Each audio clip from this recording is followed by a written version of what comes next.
All right, so what are we working on, Brian? We're working on a 2006 Mercedes-Benz E-Class. Jim's gummy warm up your nose. It's an E350. It's an E-Class for a couple of guys with no class, so we're working on the car with class. Yeah, call me when you have no class. The rear parking brake shoes that sit inside of the rear rotor have springs that hold them in place, and those springs have corroded, lost all their strength. And I'm pretty certain that when we open it up, the springs are going to be, pulverized at this point. So we're just putting new springs in. I have the whole hardware quick kit, so anything else that looks a little sketchy, we'll replace that as well. All right, let's roll into this. And so we're getting ready to rip into this thing, and where are we? Well, we're going to use a T30, and we're going to remove the torque screw that goes through the rotor into the hub. And once we get that loose, just make sure that we can break it. Then we're going to take our 18 millimeter ratchet, and it's helpful to have a swivel ratchet, and remove the Caliper. The brake caliper. It's a little tricky on this. You kind of have to squeeze it in. You might have to remove these. Now this car is 15 years old, so be real careful. These can easily break. Hopefully it gives us enough room here.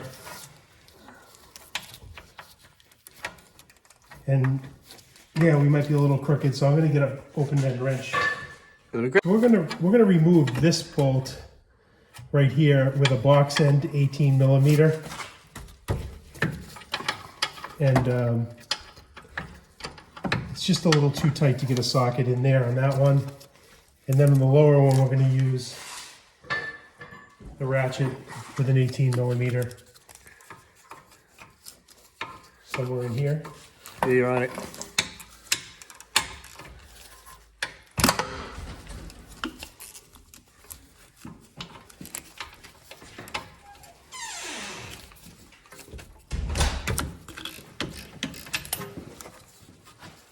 This is the pizza boy.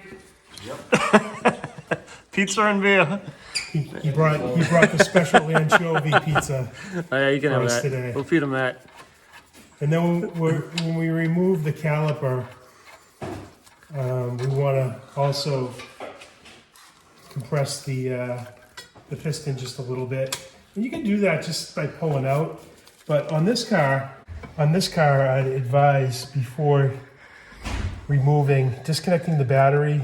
There's two batteries. There's a brake pump that can activate. Sometimes it will activate at any given time. If you're unable to do that and you're working on the brakes in this car, never put your fingers inside of the brake calipers or between the pads for that matter. But once we get this other bolt out, it doesn't take much to compress this piston.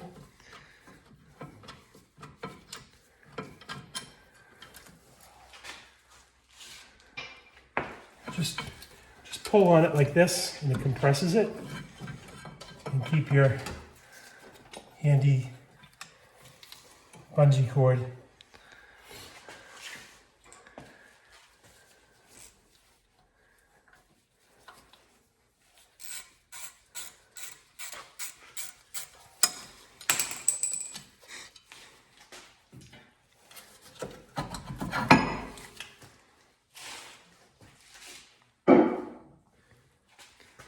So I'll show you what I'm replacing today. I just replaced these springs on the other side. And we'll show you that in a minute. But you just line up one of the service holes on the end of the axle. Use needle nose pliers, go right on either side. Push in and turn, and they should pop right out. And you can see how they're shaped. Right. And how they work. They just go into a slot and you rotate them, and this is what holds the pad to the backing plate.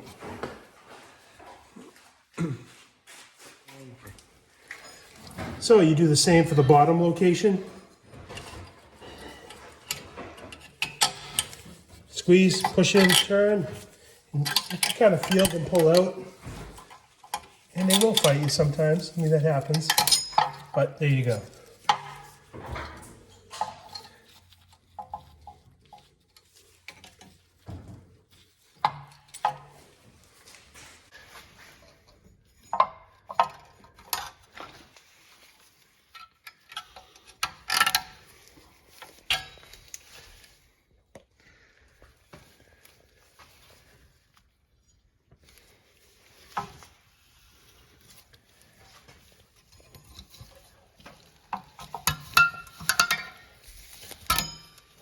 you go. That's all it is. That little hook on the spring catches that clip and holds them in place.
So we're done. We put the rotor back on, attached the screw, caliper back in and tightened down.